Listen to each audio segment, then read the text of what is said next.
성경에서 하나님께서 아기들까지 포함해서 동물들, 남녀노소 모두를 진멸하라고 명령한 그러한 민족들이 있습니다. 첫째는 가나안 족속이고 두 번째가 오늘 기록된 아말렉 족속입니다.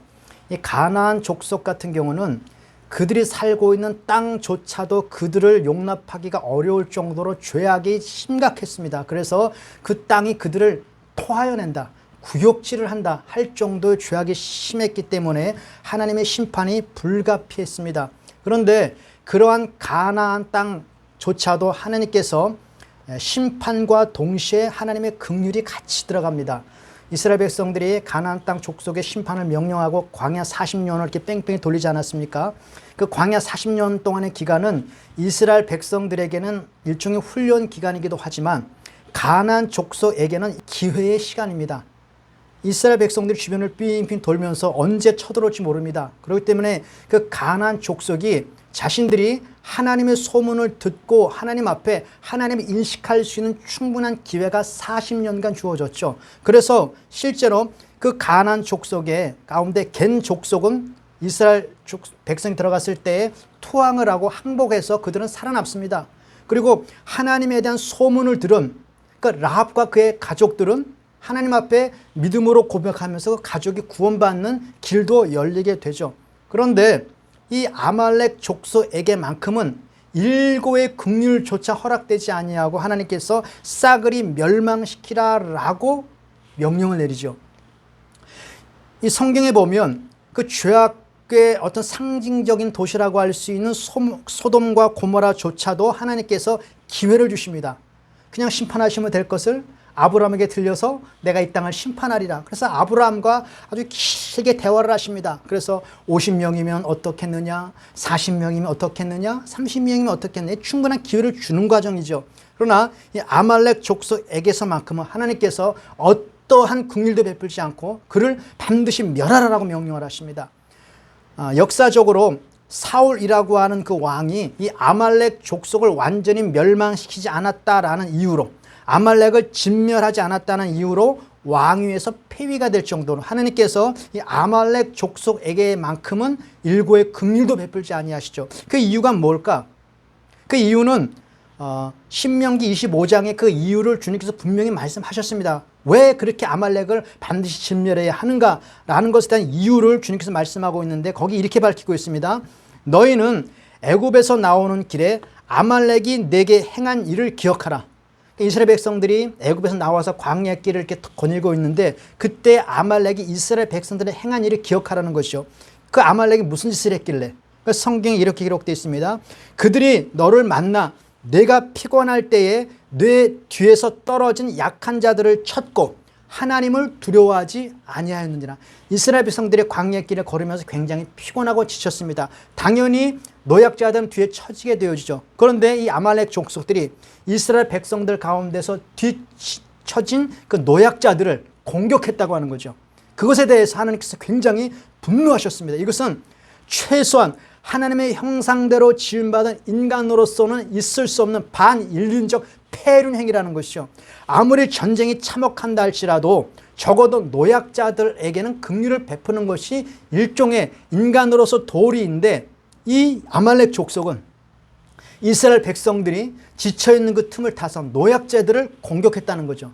이것은 짐승들이 자신의 먹잇감을 사냥할 때 쓰는 방법이거든요. 사자들이나 어떤 코요테나 이런 동물들이 그 어떤 물소들을 공격할 때 물소 무리에서 떨어져 나온 그 새끼들이나 약한 동물들을 공격할 때 그럴 때 쓰는 방법인데 이 아말렉이 하나님의 백성을 그러한 방식으로 공격했다는 거죠. 이것은 하나님께서 도저히 용납할 수 없다. 그러므로 너도 내가 진멸하리라 라고 하나님께서 그들에게 심판을 선언한 것이죠.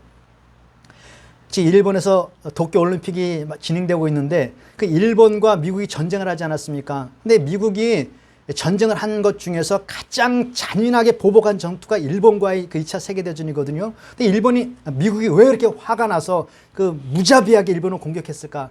그 일본이 진주만을 기습을 할 때에 전혀 선전포고도 없이 아무런 대비가 없을 때 갑자기 기습했거든요. 이것은 그 서구의 전쟁관, 서구의 기독교적 어떤 전통을 가지고 있는 서구의 사상으로서는 도저히 용납할 수 없는 것입니다. 왜 그런가 하니 이 서구의 전쟁관은 전쟁을 할 때 항상 먼저 선전포고를 합니다. 내가 너를 공격할 거야. 왜 선전포고를 할까요? 민간인들은 피하라는 거죠. 내가 너를 공격할 터이니 민간인들, 전쟁이 두려운 자들은 빨리 피하라. 그러지 않으면 너 다친다. 라고 하는 일종의 민간인들을 위한 배려죠. 근데 이 동양의 전쟁과는 그런 게 없습니다. 아니, 전쟁하는데 미리 알려주고 하는 전쟁이 어디냐. 그 제갈공명의 그 전술 같은 경우는 대부분 웃는 얼굴로 그 적들과 대화하면서 뒤통수 치는 게 전술이거든요. 이건 동양의 지혜입니다. 그러니까 일본으로서는 당연히 몰래 기습하는 것이죠. 근데 서구의 전쟁관들은 그것이 용납할 수가 없는 겁니다. 전혀 대비가 없을 때 갑자기 뒤통수 치는 것, 이것은 반인륜적 행동, 폐륜적 행동이다. 그러므로 너희는 용서할 수가 없어 라는 그 의미에서 어마어마하게 보복을 당했죠. 하나님께서 이스라엘 백성들이 그 지쳐있는 노약자들을 뒤에서 공격하는 그 아말렉에 대해서 하나님께서 용납할 수 없고 그들을 그에 상응하는 하나님의 보응과 진노를 하시는 것으로 성경에 기록하고 있는 것입니다. 지금 미국의 그 국가정책 1위가 그 북한 핵 그 제거 아니라고 핵을 제거하는 그 일이라고 말을 하는데 그 미국 같은 강대국이 북한 같은 조그만 나라 금방 해결할 수 있을 것 같은데 왜 그걸 못할까? 그 전쟁 시뮬레이션에 보면 한 7시간 정도면 그 북한에 있는 모든 주요 그 시설들, 그 군사 시설들을 완전히 파괴시켜서 반격이 불가능할 정도로 완전히 파괴시키는데 7시간이면 충분하답니다. 그 아침에 우리가 TV 보고 자다가 잠들었는데 아침에 일어나 보니까 북한이라는 나라가 완전히 그냥 멸망된 거죠. 그 정도로 강력한 군사력과 힘을 가진 나라가 왜 북한 그 핵을 제대로 제거하지 못하고 쩔쩔쩔쩔 맬까? 그 이유는 간단합니다. 그 북한 핵시설을 그렇게 제거할 수는 있지만 그렇게 하면 최소한 민간인 100만 명 이상의 사상자가 난다는 거죠. 그것은 반인륜적 행동이기 때문에 힘이 있어도 못하는 거죠. 그러니까 적어도 참혹한 전쟁이라 할지라도 하나님의 형상으로 지음받은 하나님의 형상으로서의 그 최소한의 인권과 인류는 보호를 받아야 하는 것이 하나님의 형상대로 지음받은 그 사람들에게 부여한 최소한의 도덕적 기준이라는 거죠. 근데 그것조차도 이 아말렉이 거부했다. 감히 그것도 하나님의 백성에게. 그러므로 아말렉을 하나님께서 용서하지 않는 겁니다. 그리고 이 아말렉에 대해서 하나님이 진멸하라고 명령하신 이유 중에 하나는 이 인간의 그 약한 곳, 인간의 연약한 곳을 파고 들어오는 것이 사탄의 전술이거든요. 그러므로 우리 인간의 영적 전투에서의 중요한 교훈을 주기 위해서라도 하나님께서 이 아말렉을 진멸하라라고 명령을 하신 것이죠. 베드로전서 5장에 보니까 마귀가 우는 사자와 같이 삼킬 자를 찾는다라고 말하는데 어떤 자를 삼키느냐? 약하고 지쳐있고 그 우리가 아주 굉장히 취약한 부분을 파고 들어와서 우리를 멸망으로 끌고 가는 것이죠. 이것이 아말렉이 했던 전법이거든요. 그러니까 하나님께서 용납할 수가 없는 것이죠. 그 도박장 주변에 가면 항상 그 급전이 필요한 사람들의 그 약점을 파고드는 사채업자들이 있습니다. 그래서 그렇게 해가지고 그 사람들 멸망을 이끌어가지 않습니까? 몸이 아픈 사람들 주변에는 항상 약장사들이 이렇게 많아요. 그 자기 약점이 있기 때문에 금방 넘어가거든요. 그 얼마 전에 유튜브에서 동영상이나 딱 떠서 보니까 그것이 알고 싶다 해요. 무슨 그 내용이 뭔가 봤더니 그 초등학생 다니는 그 딸이 악몽을 꾼 겁니다. 자면서 악몽을 꿨는데 악몽을 꾸면서 귀신이 보인 거예요. 그러니까 애가 불안해하고 무서워하니까 엄마가 그 아이를 데리고 무당을 찾아갔어요. 무당을 찾아갔더니 그 무당이 그 퇴마, 그 뭐 귀신을 내쫓아주는 그 퇴마 의식을 하는데 1,200만 원을 받고 퇴마 의식을 했습니다. 근데 사람이 상식적으로 그렇게 1,200만 원씩이나 주고 퇴마 의식을 했음에도 불구하고 아무런 차도가 없으면 야 이거 가짜라는 것을 인식해야 되잖아요. 근데 한번 이게 정신이 한 번에 판단력이 흐려지면 그 분별을 못 합니다. 그 왜 이렇게 판단력이 흐려지느냐? 인간의 가장 약한 부분이 자식이거든요. 이 자식 문제 파고 들어오면 사람의 판단력이 흐려져요. 애가 막 무섭다고 하고 애가 잘못된다고 하니까. 그래서 무당이 뭐라고 말하냐면 이 아이가 귀신에서 해방되기 위해서는 신내림을 받아야 되는데 이 아이가 이제 초등학생이니까 애가 신내림을 받으면 앞으로 일상생활을 어떻게 합니까? 초등학생이. 그러니까 엄마가 대신 받을 수도 있다. 그래서 엄마가 신내림을 받아라. 신내림 받는 비용이 3천만 원입니다. 근데 결국 어떻게 됐느냐? 죽었어요. 두 모녀가 결국 죽었습니다. 그 약점을 파고 들어오면 판단력이 흐려져요. 그 물가에서 그 겨울에 그 무릎도 안 차는 그러한 그 냇가에 두 모녀가 빨개 벗고 무슨 없던 종교적 어떤 의식을 하다가 얼어 죽은 것 같아요. 그러니까 아이가 위험하다고 하니까, 아이가 뭐 굉장히 어려워진다고 하니까 판단력이 흐려져 가지고 그런 일들을 하는 거죠. 마귀가 그렇게 약점을 파고 들어오기 때문에 하나님께서는 이것을 대비시키기 위하여 아말렉에 대한 그 완전한 진멸을 통해서 교훈을 주는 것이죠. 이 아말렉이 그 인간의 그 아주 약점들, 이스라엘의 약점을 파고 들어와서 그를 굉장히 곤란하게 했기 때문에 하나님께서 용납할 수가 없는 겁니다. 두 번째로 아말렉을 진멸한 이유에 대해서 그들이 이스라엘 백성들의 노약자를 그렇게 잔인하게 공격한 이유가 무엇이냐? 하나님의 백성임에도 불구하고 그 이유는 간단하다. 성경이 말하기를 그들이 하나님을 두려워하지 않았느니라. 하나님을 감히 무시하고 하나님을 두려워하지 않았기 때문에 너희들이 그런 행동을 감히 하는 것 아니겠는가? 라는 것에 대해서 하나님께서 분노하시는 것이죠. 하나님을 네가 두려워하지 않았구나. 그 잠언 14장에 보면 이런 말씀이 있습니다. 너희가 가난한 자들을 멸시하고 학대하는 것은 그를 지으신 하나님을 멸시하는 행위다.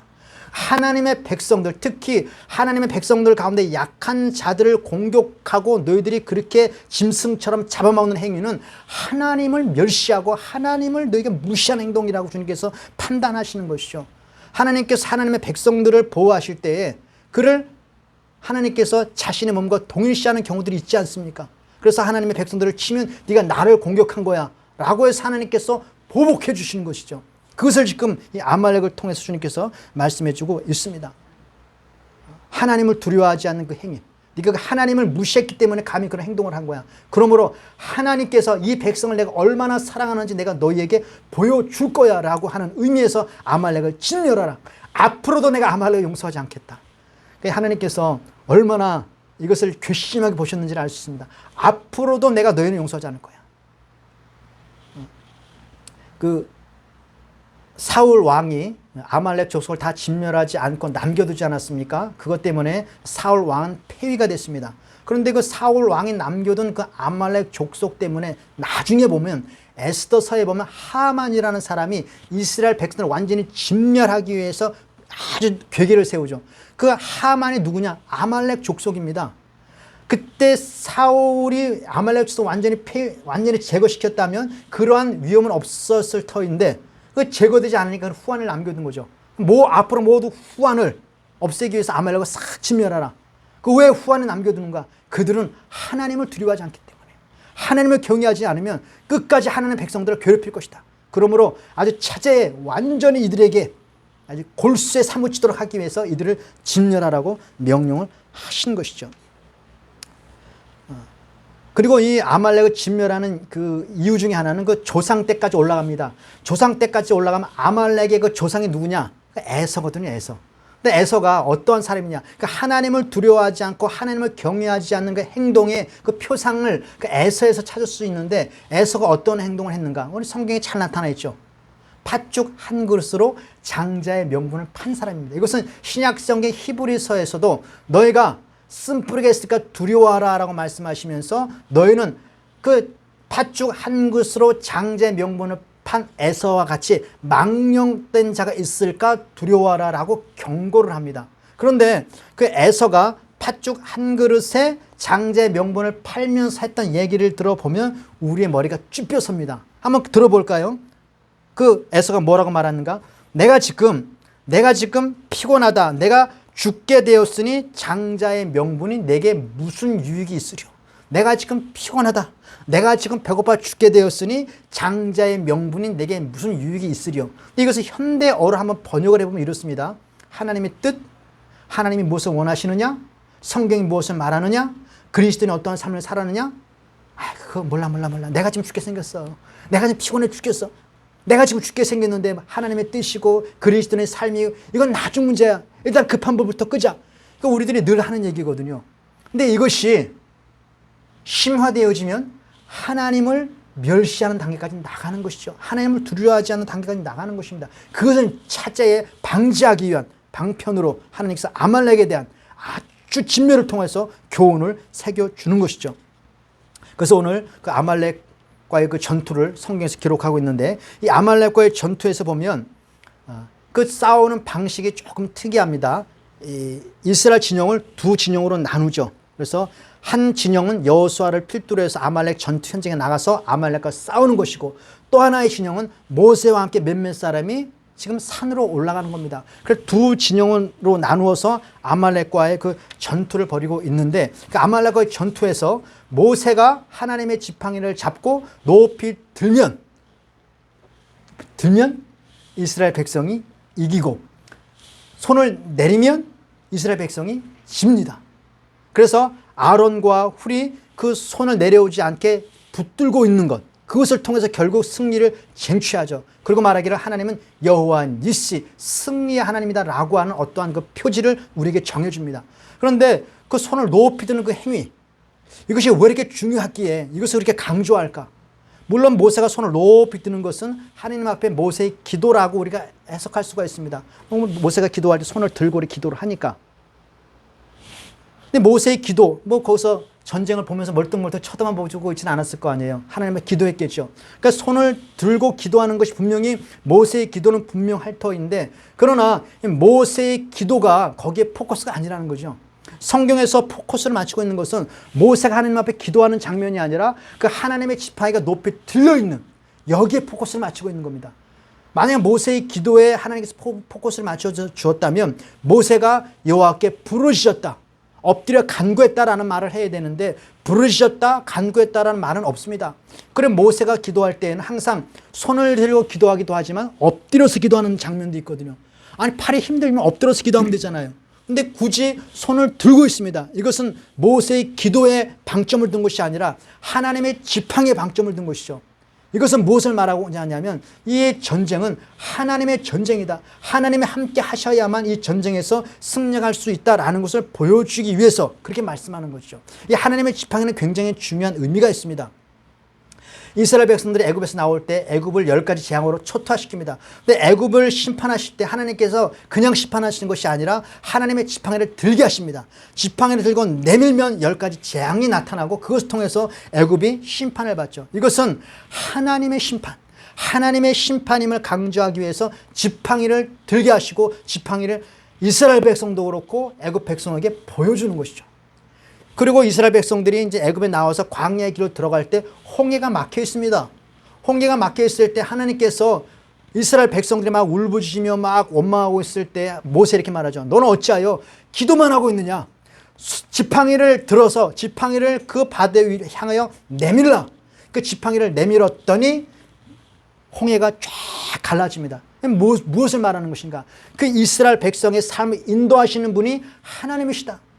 비록 바다가 가로막혀 있으면 바다를 갈라서라도 길을 내시는 분이 하나님이시고 너희를 인도하시는 분이 하나님이시다라고 하는 것을 보여주기 위해서 하나님의 지팡이를 들라. 그 지팡이를 내밀라. 그 지팡이를 내미니까 홍해가 갈라지는 것이죠.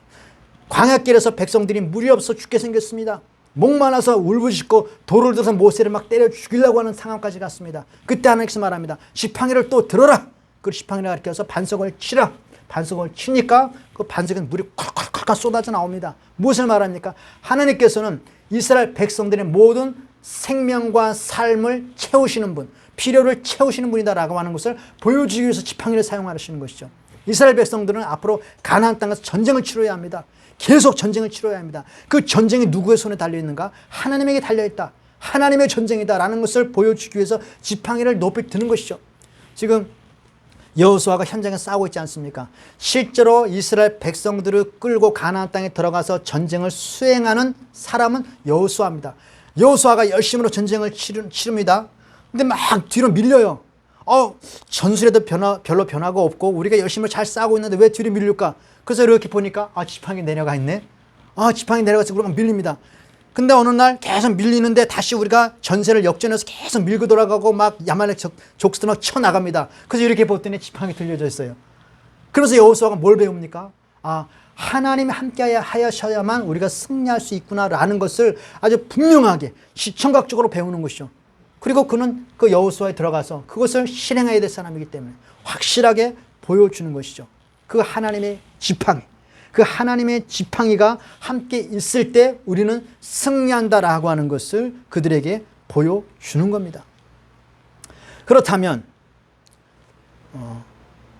우리가 살고 있는 현실에서 우리가 바라봐야 할 하나님의 지팡이, 우리와 함께한다라고 하는 하나님의, 우리와 함께한다는 임마누엘의 상징인 하나님의 지팡이, 그것은 오늘 현실에서 무엇일까? 그것이 중요하지 않습니까? 로마서에 보면 그 사도 바울이 그 엄청난 고난과 고생과 대적들을 앞에 두고도 자신감 있게 복음을 전할 수 있었던 이유는 하나님이 우리와 함께 하시면 누가 우리를 대적하겠는가? 하나님이 함께 하시면 게임 끝이다. 내가 어떠한 상에 처하는 것은 나중 문제야. 하나님이 함께 하시는 것이 중요해 라는 것을 굉장히 강조하고 있는데, 그렇다면 오늘날 우리 현실 속에서 마귀는 우는 사자와 같이 끊임없이 우리 약점을 치고 들어올 터인데, 내 약한 부분을 잘 파악하고 있다가 그 부분을 통해서 우리를 넘어뜨리려고 계속적으로 공격하고 있을 때, 그 마귀와 영적 전쟁에서 우리가 어떻게 승리할 수 있는가? 우리가 바라봐야 할 그 하나님의 지팡이는 오늘날 현실에서 무엇인가? 그것은 성경에서 분명히 말해주고 있습니다. 정사와 권세를 벗어버려 밝히 드러내시고 십자가로 승리하셨느니라. 우리에게 나타나 있는 그 예수 그리스도의 십자가는 하나님이 오늘도 우리와 함께 하신다라고 하는 저 산꼭대기에 그 지금 아말렉과의 전투에서 높이 들려있고 우리에게 보여주는 하나님의 지팡이는 예수 그리스도의 십자가라고 하는 것이죠. 그 예수 그리스도의 십자가는 우리가 죄인 되었을 때 우리에 찾아오셔서 하나님의 한량없는 사랑을 쏟아 부으셨던 사랑의 확증의 징표입니다. 그리고 그 예수 그리스도의 십자가는 비록 세상에서는 약하게 보였고 죽음처럼 보였지만 그 죽음을 통해서 부활을 경험했던 하나님의 능력이다라는 것을 성경 역사를 통해서 우리에게 확실히 보여준 사건이기도 하죠. 그래서 고린도전서에 보면 이 십자가의 도가 멸망당하는 자에게는 미련한 것이지만 구원을 얻는 우리에게, 우리 그리스도인에게는 하나님의 능력이다. 그래서 사도 바울이 위기에 처할 때마다 내가 예수 그리스도의 십자가 외에는 자랑하지 않겠노라. 고린도 교회가 이단이 들어오고 부도덕적 여러 가지 행위로 인하여 교회가 쑥대밭이 되었습니다. 그럴 때 그가 실망하지 않고 그 고린도 교회를 향하여 외쳤던 메시지가 무엇이냐? 예수 그리스도의 십자가입니다. 오늘날 우리에게 향하여 삶의 현장 속에서 높이 들려져 있는 그 하나님의 지팡이, 우리가 그 지팡이를 바라보면 세상을 승리할 수 있습니다. 지팡이가 높이 들려져 있으면 우리는 세상에 승리하는데, 그 예수 그리스도의 십자가, 그 십자가는 영원토록 동일하신 하나님의 사랑을 보여주고 우리를 떠나지 않는 하나님의 사랑이다라고 말하는 것이죠.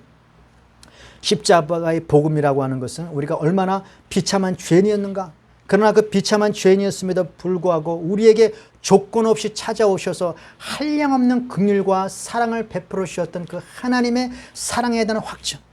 그러면 우리는 예수 그리스도의 십자가를 묵상하고 십자가를 바라보면서 싸워 나가는 것이죠. 우리가 세상을 살다가 밀립니다. 뒤로 막 밀립니다. 어려움도 찾아오고 고통도 찾아오고 마음의 짜증도 찾아오고, 특히 이런 더운 날에는 조금만 일만 있어도 괜히 막 짜증이 나지 않습니까? 삶이 귀찮고 짜증나고 할 때 우리는 이 삶 속에서 어떻게 승리를 할 것인가? 하나님의 지팡이를 봐야죠. 아, 지팡이 높이 들려있는가? 아, 높이 들려있구나. 그것이 무엇이냐? 바로 예수 그리스도의 십자가라고 성경이 말씀해주고 있습니다. 바울이 복음을 전하다가 그 사형 선고를 마음에 느낄 만큼의 깊은 고통을 겪었습니다. 사방에 우겨쌈을 당하였고 답답한 일을 당하고 핍박을 받고 엄청난 고난이 찾아옵니다. 그때 그가 이렇게 말합니다. 내가 내 몸에 항상 예수 죽인 것을 짊어지고 있다. 그 무슨 말이죠? 예수 그리스도 십자가에 대한 묵상이죠. 내가 예수 그리스도 십자가를 생각하는 겁니다. 예수 그리스도 죽인 것을 내가 내 몸에 짊어지고 있다. 왜 그렇게 생각하느냐? 이는 예수의 생명도 내 몸에 나타나게 하랍니다. 우리가 십자가를 붙들고 이 생을 살아가면 현실로 보면 실패처럼 보입니다. 그러나 우리는 항상 승리합니다. 그것을 역사적으로 보여준 것이 아말렉과의 전투에서 하나님의 지팡이 높이 들린 사건이었고, 오늘 우리가 이 세상을 살아가면서 십자가를 든든히 붙잡고 살아가며 승리를 경험하는 우리의 모습이 되어준다 하는 것이죠.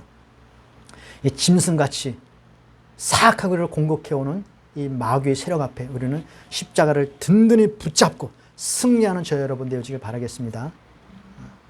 우리의 유일한 소망은 예수 그리스도의 십자가라는 사실을 마음에 꼭 새기고 날마다 뒤로 밀려날 때마다 다시금 전세를 역전시킬 수 있는 힘을 얻는 저와 여러분 되어지기를 바라겠습니다.